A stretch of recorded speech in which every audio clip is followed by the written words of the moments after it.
In this video, I'm going to be showing you how to use the push-pull method with the Best Printers cleaning kit. Now, this is specifically if you're having trouble pushing the cleaning solution through your nozzle after having already warmed up the fluid and trying to reapply with that warm fluid. You'll want to warm up the fluid again, but this time you'll want to do the push-pull method as well. So getting into the push-pull method, what you'll want to do is fill your syringe halfway. So you're going to fill it at about 10 milliliters. You don't want any more than that because you'll need the room to actually do the push-pull method. So what you're doing is, as per usual, you are attaching the silicone tubing to the desired nozzle that you are having trouble pushing solution through. And you are pushing as much as possible. Now, it's important to note that you may be able to push a little bit, but not fully through.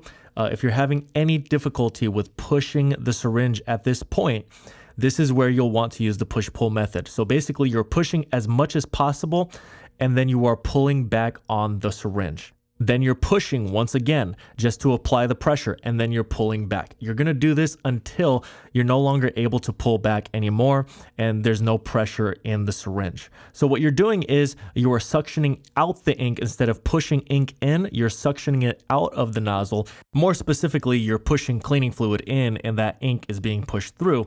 So at this point, you will want to empty out the syringe because you have a lot of air in there. So you need to empty this out if you're going to attempt another cleaning. Now, your solution may not look as clean as this, so you may want to use another container.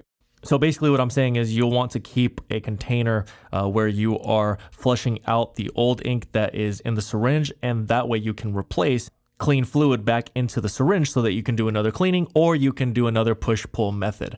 Hopefully you won't have to do this. So the second time around, you'll try to do it normally. You won't do the push-pull method. You'll do another push-pull method if you're still not able to push solution through. Okay, and just to demonstrate one more time, I'm doing another push-pull method. You can see here that I actually am getting some movement, but I'm still going to show you the push-pull method. So if you notice there, ink is being suctioned out. That's exactly what we want to see. And we are pushing back, pulling, pushing, pulling. You're doing that until you can no longer pull back on the syringe any longer. But this is one of the benefits of having a 20 milliliter syringe. That is why we advise that you use the Best Printers cleaning kit that is linked down in the description below. You can also buy additional cleaning fluid, 100 milliliters of just the cleaning fluid at the Best Printers store. That is also linked down below as well. Hopefully this support video was helpful, and I'll see you in another video.